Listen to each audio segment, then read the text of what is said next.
Want to say welcome to everybody to our February City Council meeting. We have a lot of people here tonight because we're honoring our North Gwinnett Cluster Teachers of the Year, and I want to just say thank you to everybody that's here for that. We do need to kind of get through our normal protocols at the meeting, so I'm going to call this meeting to order, and I'm going to ask if you will stand for the Pledge of Allegiance and then remain standing, and Mr. Page is going to lead our invocation tonight. I pledge allegiance to the flag of the United States of America and to the republic for which it stands, one nation, under God, indivisible, with liberty and justice for all. Mr. Page. Let's go to the Lord in prayer. Heavenly Father, we come before you tonight grateful for the opportunity to serve our community and seeking your guidance as we gather this meeting. We ask for your wisdom, compassion, and strength as we navigate the decisions that will not only affect our city, our neighbors, and our nation. Lord, we lift up all those affected by recent tragedies, including the victims of the plane crashes from D.C. to Alaska that has deeply shaken our hearts. We ask for your comfort to surround those families and those loved ones of those and provide them with peace in the midst of their grief. May they feel your presence and know that they are not alone in their sorrow. We also pray for the brave men and women serving in our armed forces, both at home and abroad. As conflicts continue to unfold around the world, we ask for your protection and your guidance over them. Grant them courage, strength, and wisdom as they fulfill their duties and bring them home safely to their families. We also remember especially the recent tragedy in Roswell, Georgia, where a courageous police officer gave his life in the service to others. We pray for his family, his fellow officers, and the entire community. Lord, comfort their hearts and give them strength to face the days ahead. And may we be reminded of the sacrifices made by those who protect us day in and day out. And may we support them with our gratitude and our respect. Finally, we pray for our nation, that not in the midst of our division, that we may find healing and unity. Guide our leaders to make the best decisions, and may we as a community continue to work together to build a better tomorrow here in Sugar Hill. In your holy name we pray. Amen.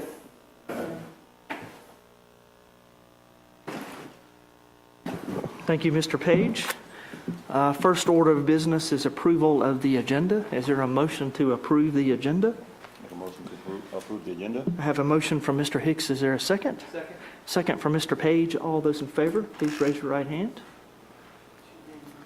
All right, next order of business is approval of the minutes for the council meeting on January the 13th and the work session and executive session on January the 6th. Is there a motion to approve the minutes? Motion to approve the minutes. Have a motion from Mr. Anderson. Is there a second? Second from Ms. Avery. All those in favor, please raise your right hand. Okay. Next, we'll move on to awards, presentations, and proclamations. And as I mentioned, we have a very special group here tonight.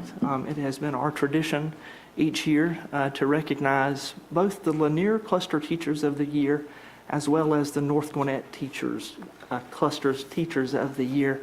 We are very blessed in Sugar Hill to have both of those clusters serving our students, and could not ask for better clusters in the entire school system. And in a minute, we're going to recognize each of the Teachers of the Year for the schools.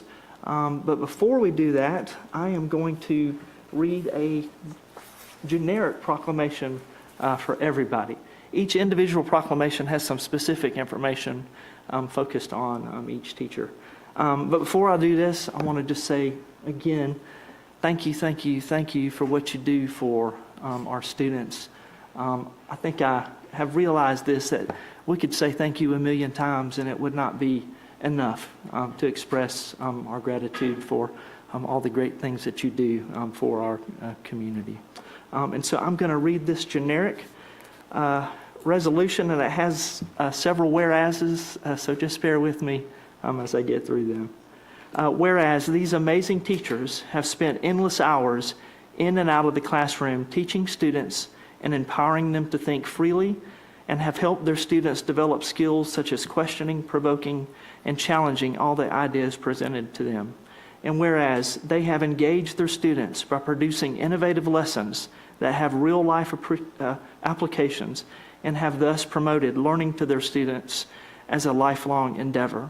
And whereas the purpose of the Teacher of the Year Award is to honor educators that have made an exceptional difference in the lives of their students and provided inspiration to their peers, it recognizes and promotes excellence in education in the Gwinnett County Public Schools and helps promote an educated and vibrant community. Now, therefore, the City of Sugar Hill Mayor and City Council do hereby acknowledge all these North Gwinnett Cluster Teachers of the Year for 2024 through 2025 and encourage all citizens to congratulate them on their accomplishments as Gwinnett County's best educators. So proclaim this 10th day of February 2025. And so Alvin and I are going to come up and we're going to bring up each of the teachers and do a little recognition for each of them. And then once we do that, we'd love for all the city council to come down so that we could take pictures with all of the teachers and whoever else is here that would like to join in a picture. And I wanted to also recognize we have one special guest here tonight, Steve Gasper. He's our new school board member that serves part of our area and was just sworn in January, so relatively new. Congratulations. All right, Alvin.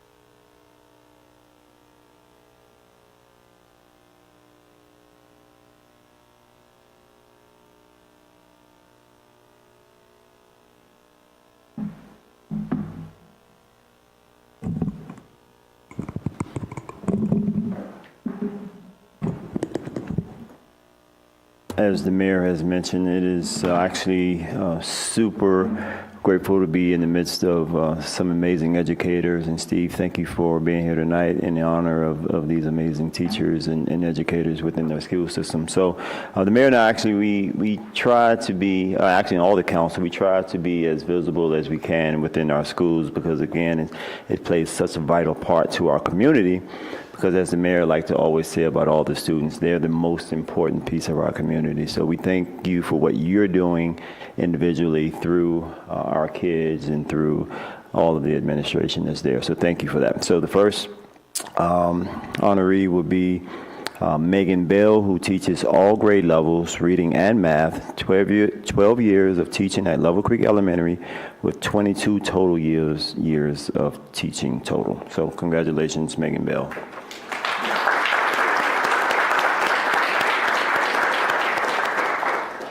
See Megan here? She had an emergency. Okay, thank you. Would you like to come up and accept? We'll make sure that it's delivered to her. And be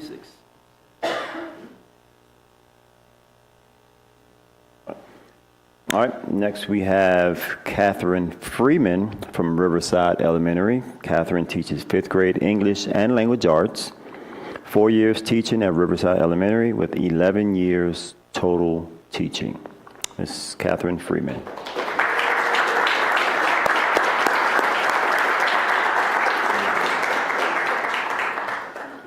course, let's get one and then we'll call up council with everybody later.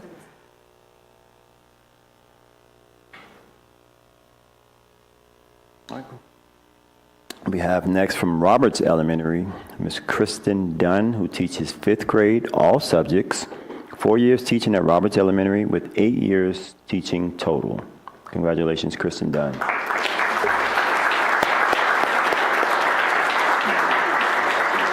Congratulations.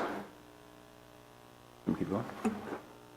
All right, from Swanee Elementary, we have Joanne Phillips, who teaches 5th grade, all subjects, with 23 years teaching at Swanee Elementary with 27 total years of teaching.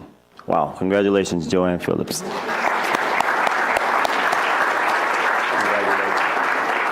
Congratulations. All right. We have next from North Gwinnett Middle, we have Karen Volk, who teaches 6th through 8th grade guitar. 16 years teaching at North Gwinnett Middle with 29 years teaching total. Congratulations to Ms. Volk.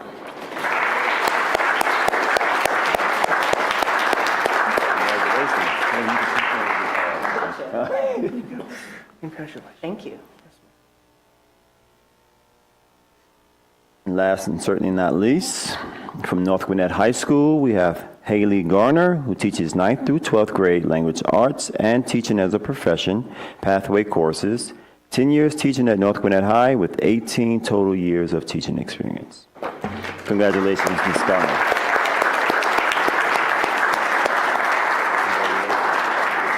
Congratulations. Absolutely. All right, so we're going to call City Council up. We'll get pictures with the group, and then would like for the principals and family members to come up and get individual pictures with y'all. That's okay. And at some point, y'all come in right here to the middle.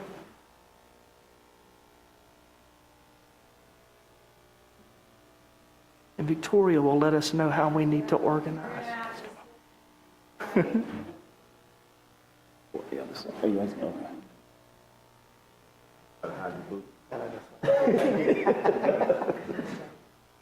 Got a boot on, we're trying.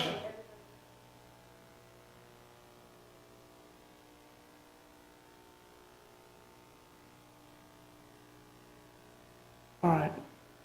Now, let's have each teacher, we'll get a picture with each teacher All right. and the principal and/or others from the school.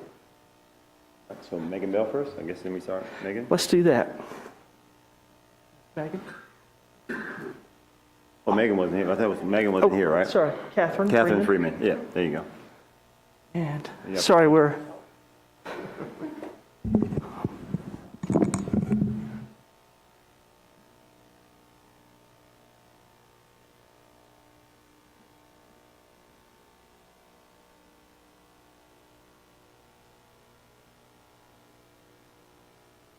next, Kristen.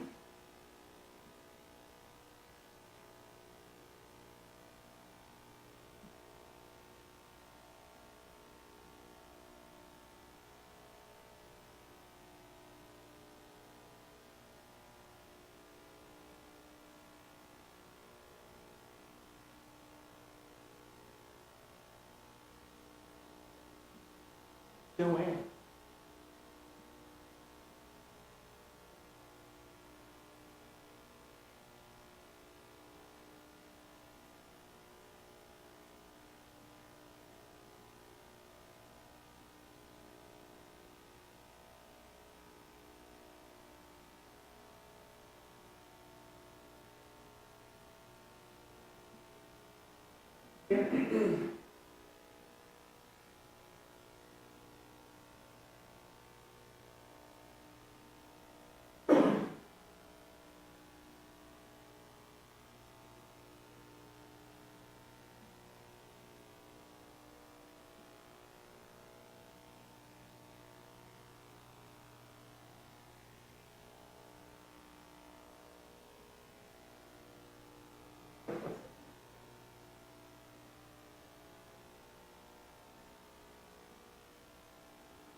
Anybody else here?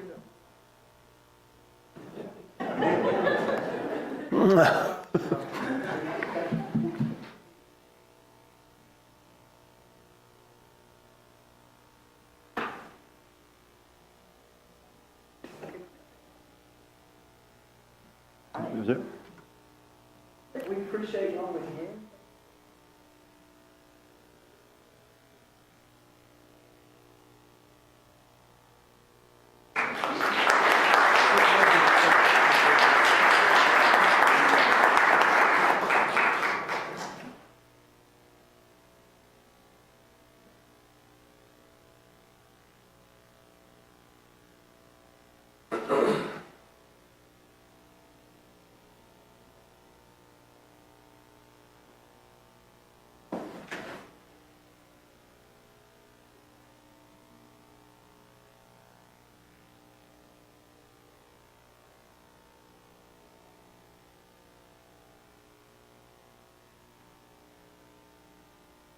All right, next on the agenda, we have Judge Washburn for her annual report. Welcome, Judge Washburn. Thank you.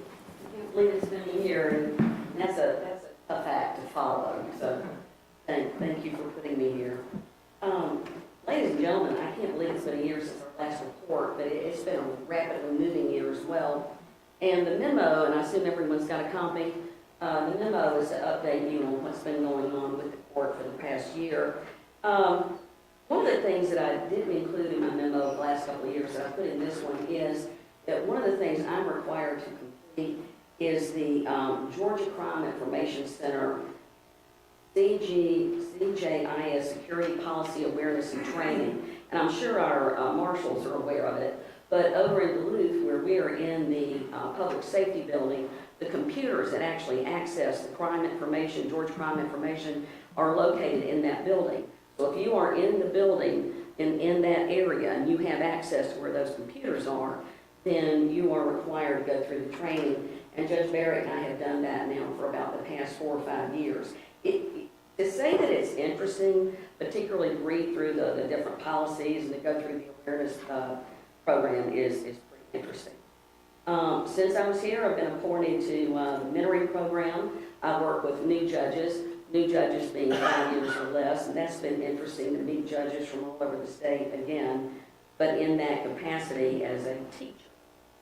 Last year we had a busy legislative session. I anticipate that we will again this year. As some of us have already discussed, there is a new House bill that's pending, and it's House Bill 132.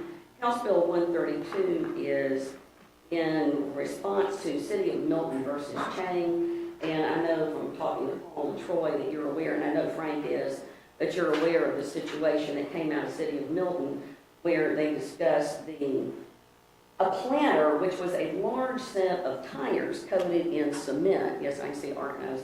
And it was somewhat into the roadway, and somehow the City of Milton got held responsible for this object that's in the roadway, and the court concluded that it was the ministerial duty of the city, and that city sovereign immunity could apply.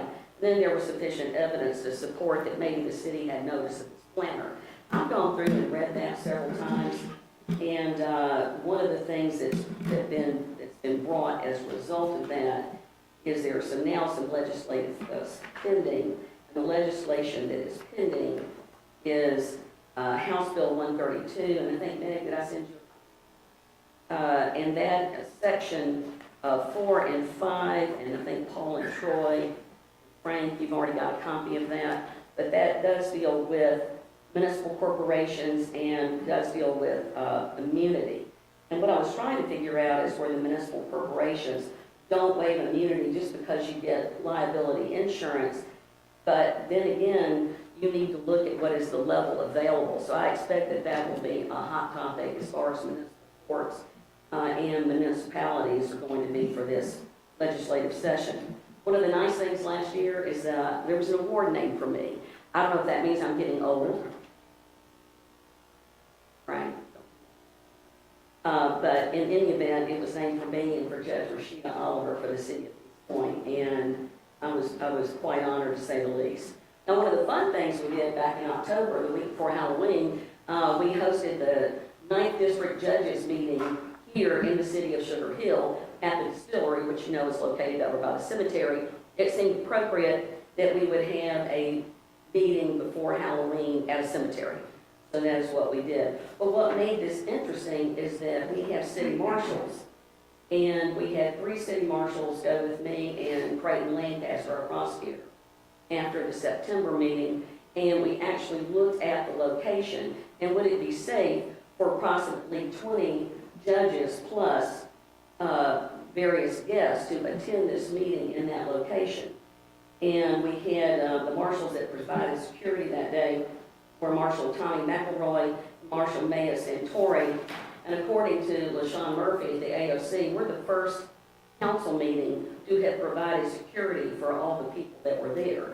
And that included some pretty impressive people. We had Mayor Embry, Art was there, Troy came in, we had one of the new city council members from City of Mulberry, and Representative Matt Reeves, House District Commissioner, House District 99 Commissioner Matt Holcamp, and then several of our planning and zoning officers. So it was nice to be able to show off the city of Sugar Hill to some of our other judges. To update some of our newer members of the council, you may be familiar with the fact that it used to be able to name a judge as a party in legislation council in lawsuits against the city if they were appealing a ruling out of the municipal court. So now, because of House Bill 916 that got passed, we can't sue the judges directly anymore, which really does help when you going to apply for a loan and it comes up on your credit rating, you've been sued. So anyway, that's been changed. One of the things you'll see in the memo, we addressed courtroom management and personnel. Ms. Washburn, not everybody has a memo. I mean, I don't think anybody does, and that's our fault, but it just got missed. I honestly didn't, you weren't listed on the work session, and so I just didn't think about you being on until I saw it today. But I would not refer to the memo. Just go ahead and talk to us about. But if you don't mind, maybe later on, if you can just give one out, email it, or Jane, if you email it, that'd be great.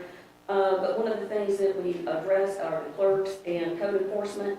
Our clerks are updated. We turn in all of our caseload reporting. We are at the top of the list of the cities as far as getting your caseload reported to the Administrative Office of the Courts. We have a great city solicitor, as you know. We have Frank and Creighton Lancaster. And then also security, as I said, we've been fortunate to have that. I thought it was nice for Councilman Page to address the issue of the Roswell police officer. I think maybe we take our security and maybe we take the marshals for granted, and then when you see what happened in the city of Roswell, we should not take their security for granted either. The mayor also has a copy of the updated memo from our probation officers. The probation services are Southeastern Probation Services, same one that we've been using for years, and they're valid through 2027.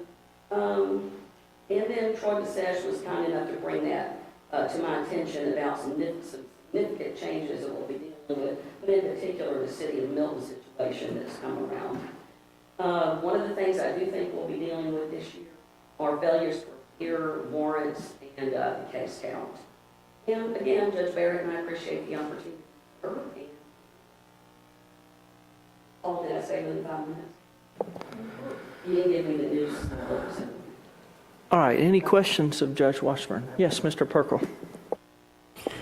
Judge, thank you for being here. In previous conversations, you mentioned to me some issues we'd had with property maintenance and perhaps a need to update that ordinance.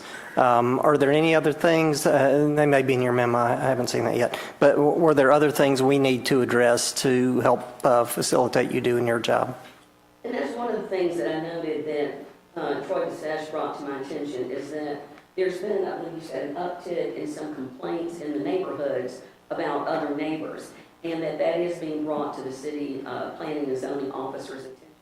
There are 2 cases in particular, 2 properties in particular, and Candy Peterman in the clerk's office has the memos that address those 2 particular properties. And because those cases were still open, Gary, I don't want to comment on them tonight, but we are well aware that we have several cases that are still pending. And those 2 pieces of property, particularly one I think involving a driveway, is still before the court. And while it's still pending, I did speak with Creighton Lancaster, our prosecutor, and it's something that they're investigating. But yeah, we're aware that there are some. And the other thing too is how to enforce when we give out, when the planning and zoning officers give out these citations. What do you do when people show up for court? So that's something else that we've been talking to. I think Frank's talked to, who else did you talk with? Somebody who's now counsel for the sheriff's department, I think. But we've talked to several people about that. And that's one of the things I hope we can deal with this year, is the people that don't bother to show up for court. And Troy, I think you also brought to my attention the parking violation. That's one of the permits that, I mean, that's one of the ordinances that has also been getting attention and does need to be. But that's another thing. Force it. What about your property owners? And what about your business people that are here operating their businesses? You don't want not be able to park. The question is, for how long? But there's a couple of things we're going to be looking at. And that maintenance has always been an issue. And now we're dealing with the foreclosed and vacant property. And one of the things I did was get a copy of several different ordinances, and I think Maggie did, of different cities, and how are they enforcing what happens with these vacant and foreclosed properties. One of the things that's interesting is that you're supposed to have a register. Your property owners are supposed to register the vacant or foreclosed property with the city.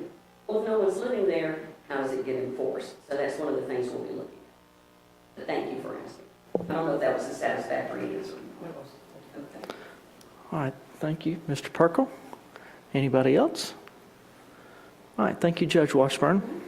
All right, well, thanks again, and I do appreciate all the support I've gotten from Art Troy and from Paul Redford. Appreciate everything. You know how to find me, and Gary, you know me for about 30 years, so you know how to find me if you need something.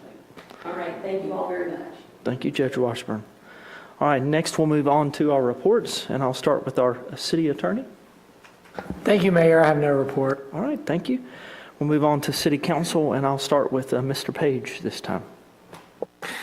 Mayor, I don't have too much to report. I just do want to lift up our fellow city. They lost that officer over in Roswell. I know their hearts are breaking. That's not something that was, of course, death and grief was never planned, but that is not something that was on the forefront of their mind when they were responding to this particular call. So my heart goes out to them. My heart goes out to that entire family, and hopefully that is something that we never have to encounter here at that city. So my heart just breaks for them. But with that, I'll conclude my report. Thank you, Mayor. Thank you, Mr. Page. Ms. Avery. Yes, thank you, Mayor. I just have a couple of reminders that this upcoming weekend is the last weekend for the ice skating rink. The popularity of that ice skating rink has just been terrific for so many families and so many people in Sugar Hill and Gwinnett County. This is also the final weekend upcoming for the Crucible at the Eagle Theater. And just a reminder that although this upcoming weekend includes the winter break for Gwinnett County schools and President's Day on Monday, City Hall is open on Monday. And that concludes my report. Thank you. Thank you, Ms. Avery. Mr. Anderson. Thank you, Mayor. The only update I've got for council this evening is from our Riverlands January meeting, where Chris Scally from River Through Atlanta gave an interesting and informational presentation on the guides that provide services on the Chattahoochee for various fishing opportunities, which was a really great way to learn about the recreational opportunities that are afforded at our front door, which is the Chattahoochee River. As part of course, the Riverlands Authority directive is recreation. And so hearing from him and how the trout are put into the river, how folks fish on the river, it was actually very interesting and informative presentation. So we do appreciate River Through Atlanta sending Chris to present to us. Other than that, I think I've sent the master plan to Mayor and Council for their review, and we had officer elections, and the officers remain the same. Denise Hurl's still our chair. She's doing a great job leading and stewarding that authority. So that's all I've got, Mayor. Thank you. Thank you, Mr. Anderson. Mr. Hicks, you're next. Thanks, Mayor. I do not want to steal all the thunder from the Youth Council, so I will let them go about their event that they hosted last month for MLK Day. But it was a great event that was all facilitated and done such a great job, so I won't steal their thunder. I will say that, the start of this year, I didn't do a New Year's resolution. I don't do that, but I do select a word for myself as I carry throughout the year. But I won't go over that either. But one thing that I will say is that I will actually give a word, and I'll probably try and start doing this once a month when we have this. But the word that I kind of put on me today was role model. And I think that as over the last 2 weeks, we've had our educators that we've honored here today as well as last Monday. And these fine educators are doing an amazing job of educating our kids as we send them throughout, send them out to the world every day, as well as protecting our kids. And so, again, I'm super grateful for them. They are actually role models in my eyes as well. And as we go throughout, and I looked at some of the jobs and some of the curriculum that these teachers actually do, and science is one of them. And one of the biggest things that we're going into now is making sure that our kids are well educated in the STEM program, and that's something that I have been speaking with teachers on and been discussing in schools as well. And as we kind of go throughout the STEM program, it's identifying and allowing little girls to be able to understand that and know that there are other women doctors that are out there, and seeing other engineers, and knowing that there are other female engineers that they can pursue and be like, right? Again, it goes back to that role model opportunity. But also, I would be remiss not to mention that, as we're in February in Black History Month, right, there's also an opportunity for those little kids of color to actually see that there are role models that look like them in these same fields as well, right? Katherine Johnson, who had a really vital piece in the explorations in the early NASA program, space programs. Dr. Patricia Bath, who was a pioneer in the ophthalmology world, who actually created the laser cataract eye surgery.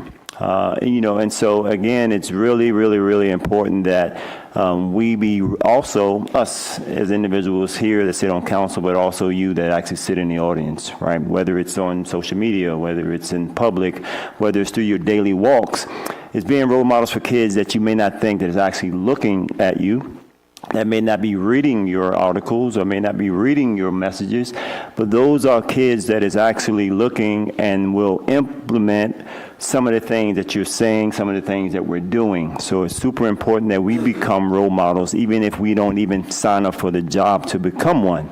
I actually have the privilege of coaching a lot of kids and mentoring a lot of kids, and as these kids are, and I coach baseball.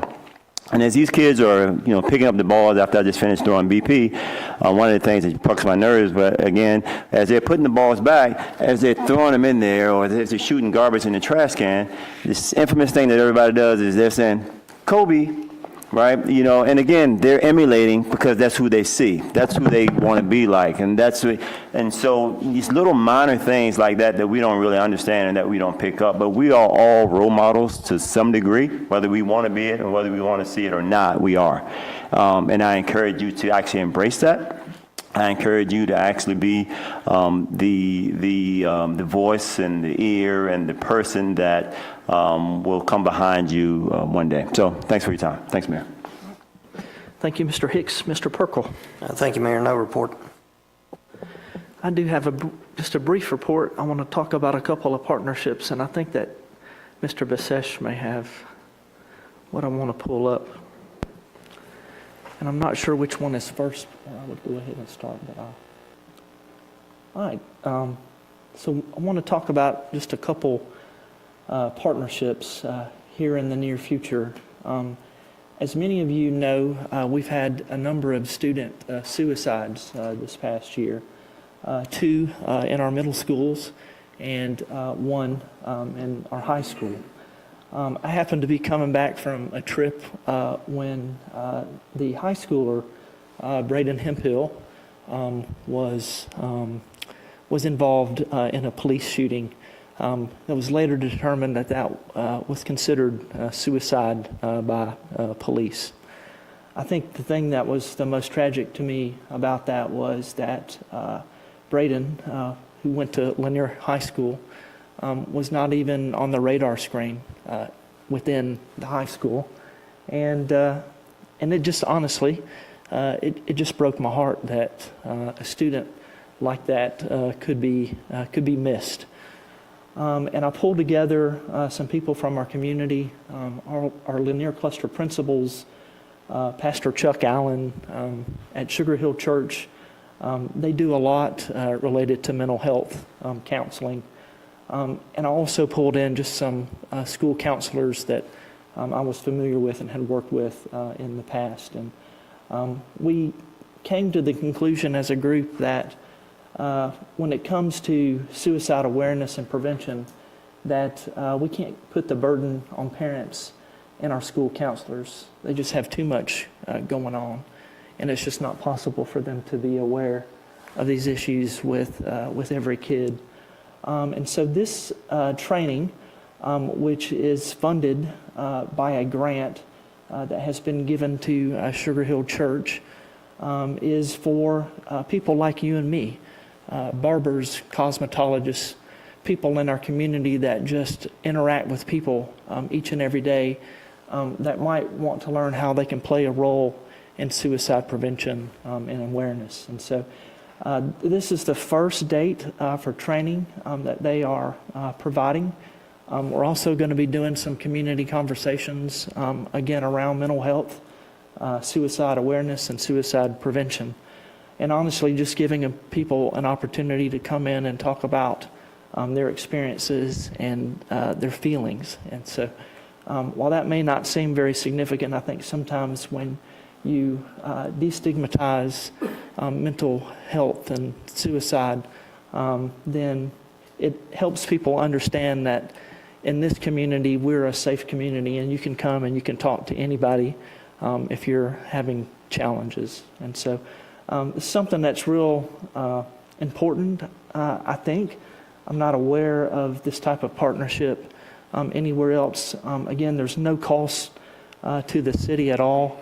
I am just going to be just a face for the initiative and an encourager to try to get people to be involved in it.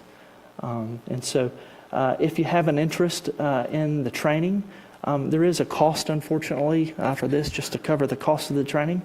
But I have offered to anybody in the community that if they have financial burdens and they cannot cover the cost of this training, that I'll personally pay for it. And so if there's anybody interested out there that's hearing this and would like to do the training and can't for whatever reason, I hope you'll just come and talk to me about it, and I'll make sure that you get signed up for it. This is one, I think, of many trainings that they hope to do throughout the next year or so. Thank you, Mr. Basesh. Next, this is something that Holbrook Assisted Living reached out to me about. They're also partnering with Sugar Hill Church because they have a good senior ministry. But Holbrook is going to be offering some training to individuals that might have an elderly person in their household or even outside of their household that they take care of. This is something that I hear a lot about in the community, and I know that caregivers and children of parents, of elderly parents, are struggling to know the best thing to do for their parents or for their loved one. And so there's no cost to this training. This conversation, this information, this happens to be on February the 26th at the E-Center in the Waterfall Room.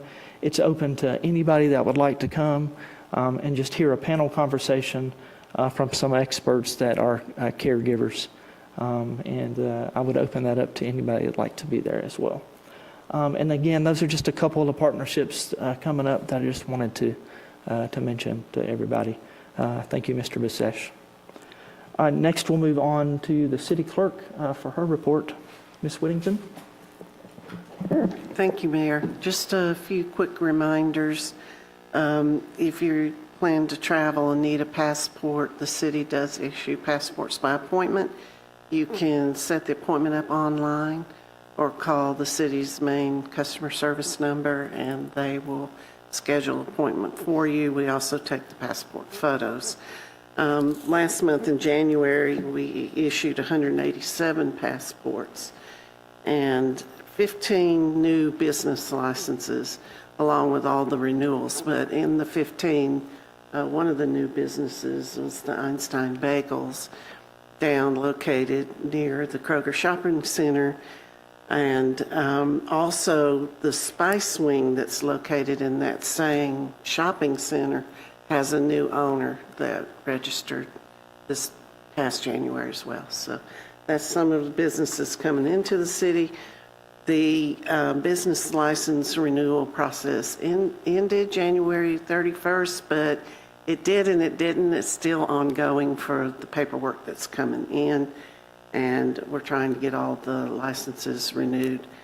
And then I'll give you a final number of how many we have next month, how many have renewed with us. And that's all I have, Mayor. Thank you, Ms. Whittington. Next up is our city manager report, Mr. Radford. Thank you, Mayor. I hope everybody picked up a copy of the month in review when they came in. And I would like to have several things I want to address, and I'm going to ask several folks to come up and give some updates. But one is a personnel matter that is one of our staff is leaving. Claire Weatherly is, stand up, Claire. She's been with us a few years. We were blessed to have her. She has grown in her position in the planning department, but she has been offered a job with the Georgia Department of Community Affairs, an agency that I once was a deputy commissioner for, and I think they're going to be blessed to have her. She's going to be working in the planning department there, and she's going to be missed by not only her colleagues in planning, but I think everybody up here who sees how genuine she is and how she has grown and prospered in her position since she's been here. So thank you, Claire, for all you've done for the city, and good luck.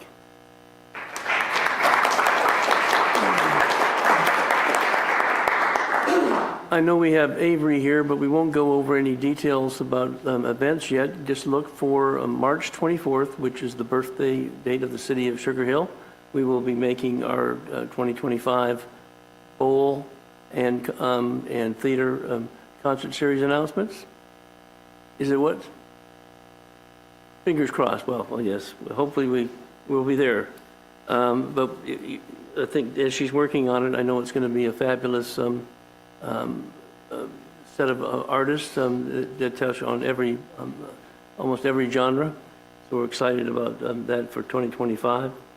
I want to ask Andy to come up now. Recreation is in transition and in full speed ahead, and I'm proud of all the Recreation Department employees that maintain downtown, landscaping and the water features, but also Andy's leadership with all the different assets that he's trusted with. So, Andy?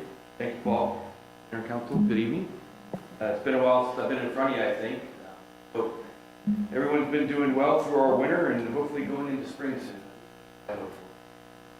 As Ms. Avery already mentioned, the ice rink will be coming up Sunday, February 16th. As of to date, 23,000 plus visitors have visited the downtown area for the skating rink area. Center's doing great. We're in the middle of school basketball seasons for New York Athletic Association, I-9 Sports, Georgia Force basketball, along with all of our everyday free play and a lot of wintertime pickleball.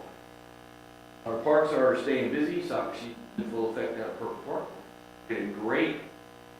All-In hosted their annual winter tournament last weekend. 200 plus teams that are involved in that tournament. Saturday and Sunday. Pretty busy, well run. Great tournament was had. Along at Purple Park, the Richland Creek improvements completed the first phase parts of it. I personally think it looks fantastic. That's a little more feature. That opening when you walk over the bridge into and great job. Golf course in wintertime is always a challenge. January, the golf course was closed for 19 days out of 31. So for the 12 days they were open, though, they had more play and more revenue than January of 20.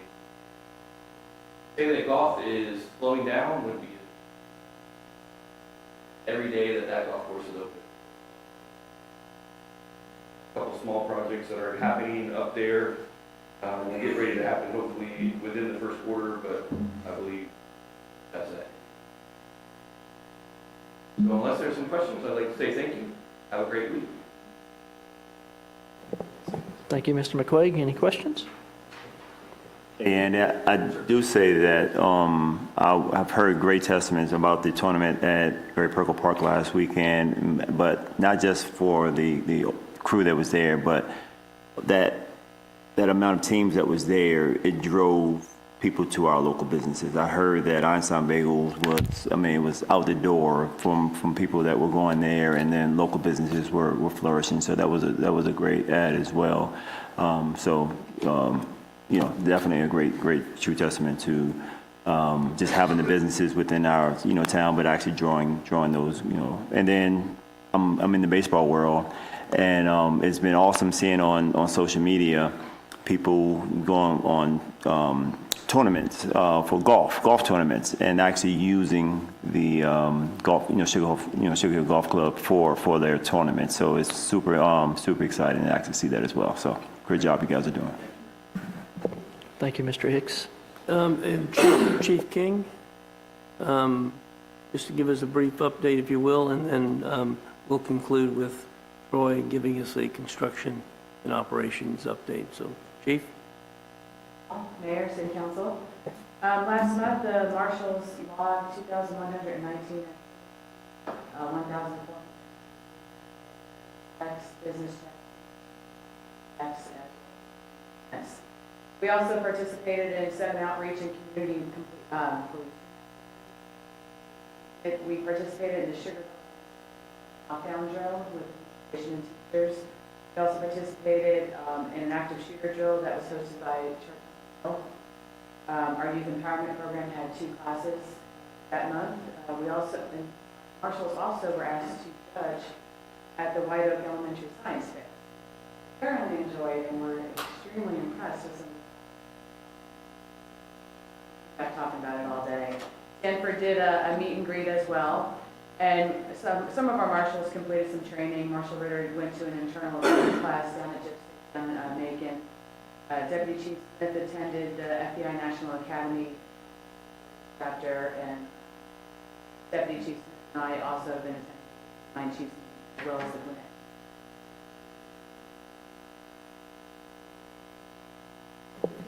Thank you, Chief King. Thank you very much. I'm going to connect and show a few slides while I talk about some public construction projects.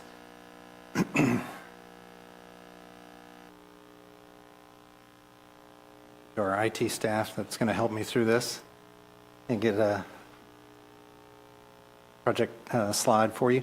The road repairs and resurfacing project is an important project to the city. It's one of the larger construction projects in our capital improvement program. We did advertise that for bids in late December, and bids were received last week. We advertised in the newspaper and on our website the opportunity to provide repairs and resurfacing to these 15 streets in and around our community.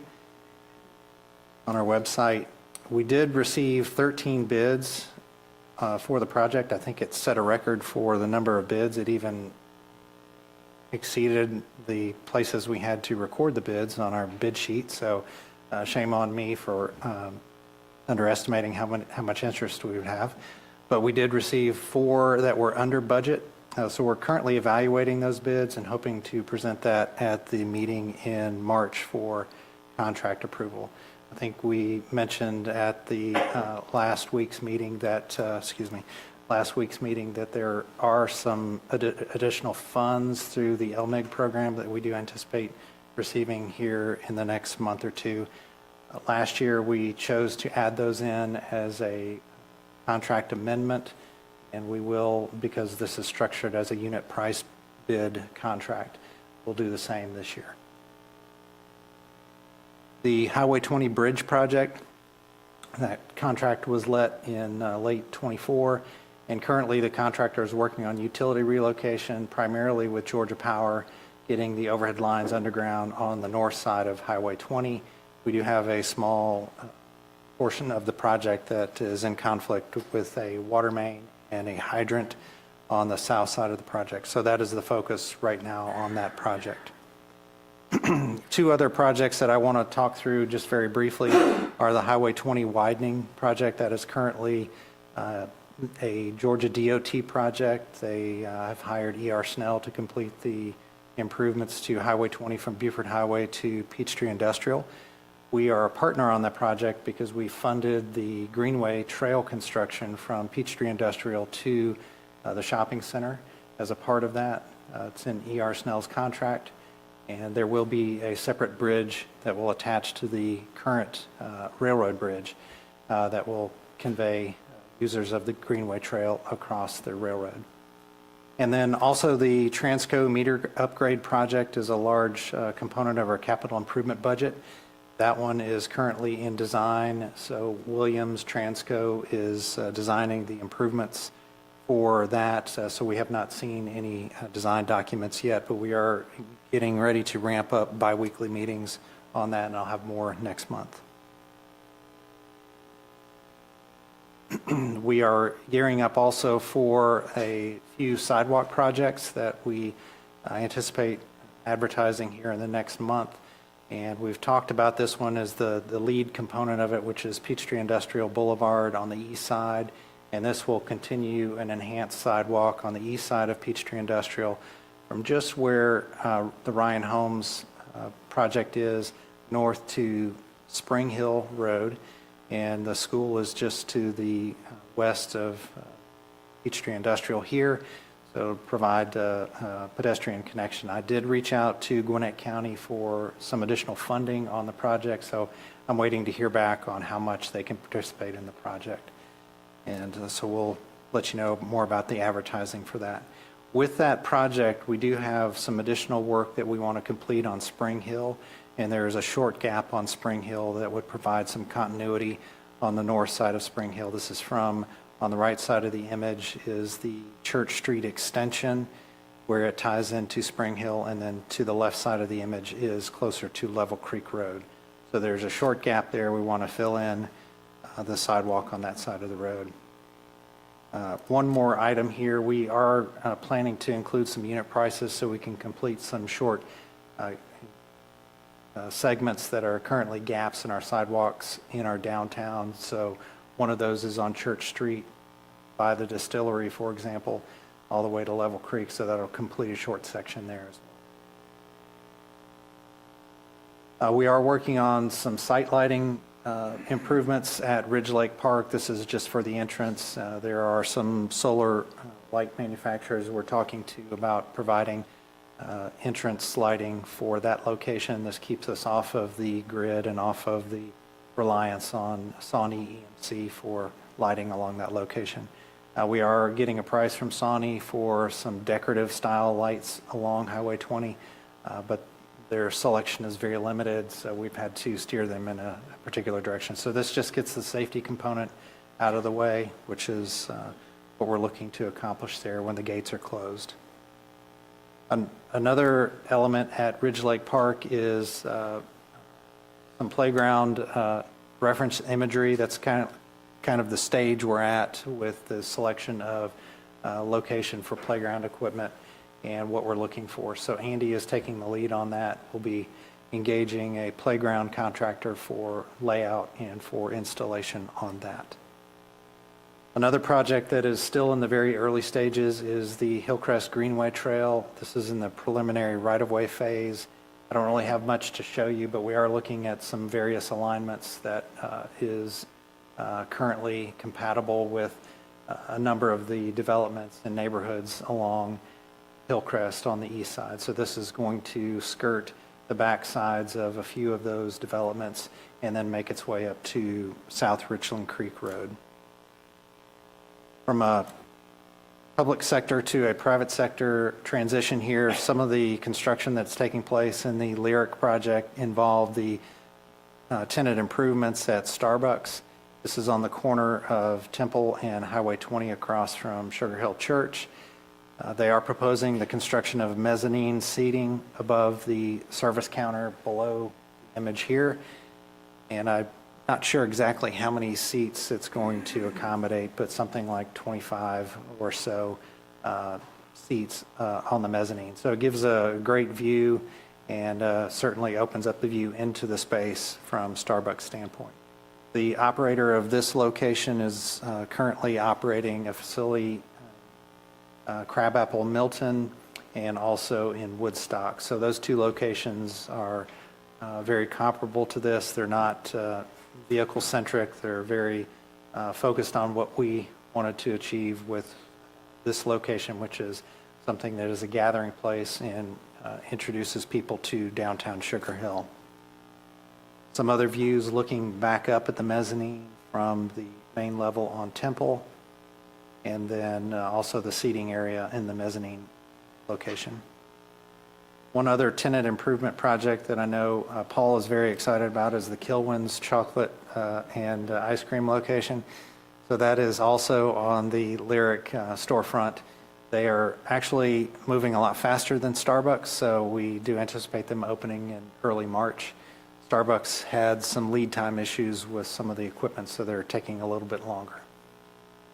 With that, I want to direct your attention to the public project construction update, which is currently on the website. This is January's, so this will be as of the end of January. So I encourage you to click on the link and download that, or check out the website for more information on our projects.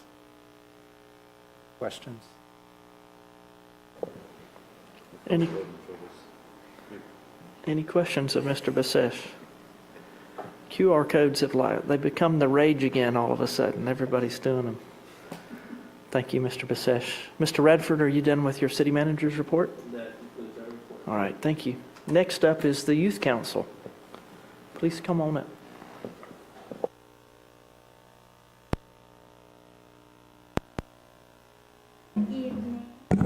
Sorry, guys. Too short for this. And I'm wearing heels. Anyways, good evening, Council. As Alvin said, we did have a partnering with North Gwinnett Co-op on Martin Luther King Day. We raised over 3,025 pounds of food, toiletries, and clothes for the co-op. And we were also featured on Channel 2 News in Atlanta, although I didn't see it, I was asleep. But I saw it the next day in the group chat, and it was such an honor to serve that day on a special day like that. 2 Fridays ago, we had the Water Tower Leader Summit, in which our council members Violet Brockman and Angika Shaw, who is not here tonight, they're all-girls reigning regional champion underwater robotics competition team, led the Water Tower Leader Summit and partnered with Buford's Water Tower. I personally went for it with my school, North Gwinnett, and my Charge North program, and I had such a blast. The workshops included the surrounding environment and water treatment systems, so we learned a lot about the water treatment and the environment that helps the water. And we're also excited for NLC in March, a National League of Cities, and we're currently planning our trip. And our last youth council meeting, Avery and Natalie from events department were able to show us the process of event planning and the execution within Sugar Hill. So we learned a lot, and thank you, everyone. Have a great night. Thank you. Appreciate it. All right, next we'll move on to citizens and guest comments, and this is an opportunity for anybody to speak their mind about something related to Sugar Hill for up to 3 minutes. Is there anybody that would like to take advantage of that tonight? I see nobody, so we will move on. We have no consent agenda. We have no old business. We do have some new business items, and I'll start with item number 1 under new business. Ms. Whittington, I think you explained the process at our work session. If you'd like to explain it again, you're welcome to.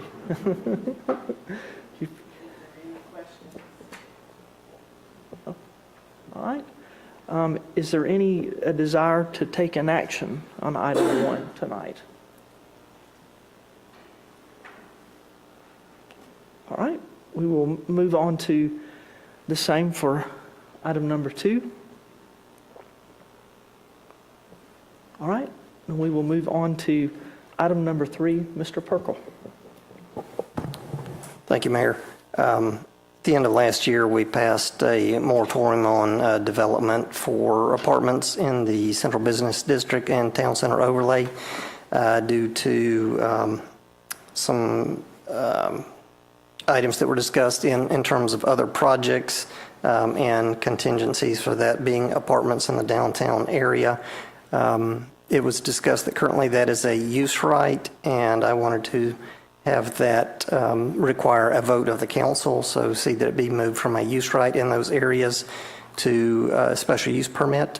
We passed that moratorium last year. It was timed so it would have been back to us at this meeting. It was delayed at the Planning Commission because their meeting this month was delayed, or last month was delayed due to the inclement weather. That's going to be pushed off until next Monday night. So this is just an extension of the moratorium that would get us through, I believe it's May, just to make sure we have enough time for the Planning Board to consider those changes and for it to come back to the council and for us to consider those changes. Thank you. Thank you, Mr. Perkle. And I think we were all unanimous on the resolution on the last vote, and all unanimous in giving direction to the Planning and Zoning Commission to move forward with the recommendations. And so, any questions of Mr. Perkle? All right, is there a motion? Mayor, I'll make a motion that we extend this moratorium as written. All right, I have a motion from Mr. Perkle. Is there a second? Second. Have a second from Mr. Page. Any discussion before I call the vote? All right, all those in favor of the motion, please raise your right hand. Okay. Next, we'll move on to item number 4, and those are Planning Commission reappointments, and that is Ms. Avery.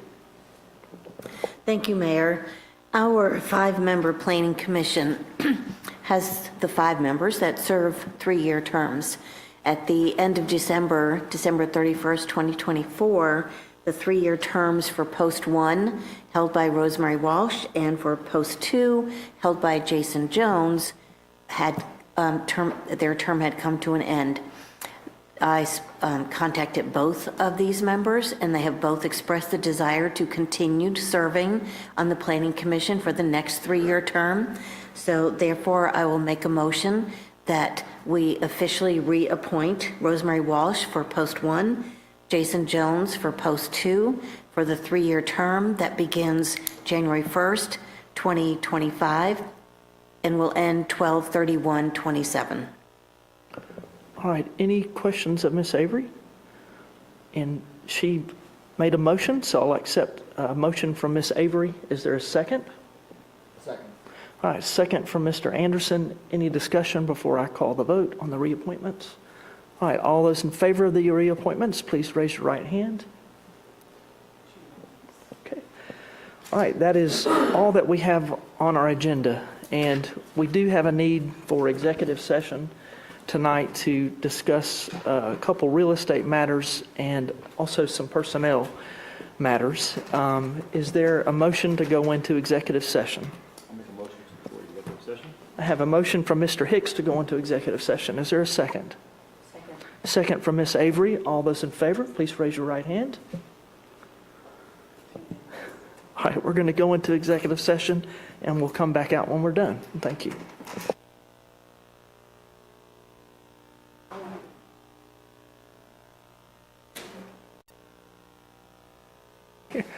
All right, we are back from executive session. We discussed several 3 real estate matters and 2 personnel matters. And from the personnel discussion, Ms. Avery has a motion that she would like to make, and I'm going to recognize her. Thank you, Mayor. I will make a motion to approve a 4% increase to the base salary of our city clerk, Jane Whittington, effective January 1st, 2025. Thank you, Ms. Avery. Is there a second to that motion? Second. Second from Mr. Page. Any discussion before I call the vote? All right, all those in favor of the motion, please raise your right hand. Good. That is all the business that we have before us tonight. So I'll entertain a motion to adjourn our February City Council meeting. Motion. Have a motion to adjourn from Mr. Hicks. Is there a second? Second. Second from Mr. Perkle. All those in favor, please raise your right hand. All right.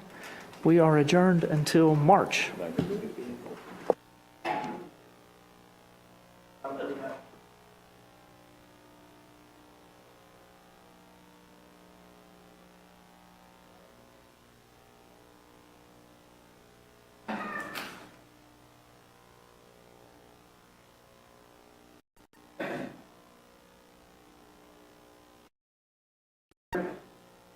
Feeling a lot better now that you got the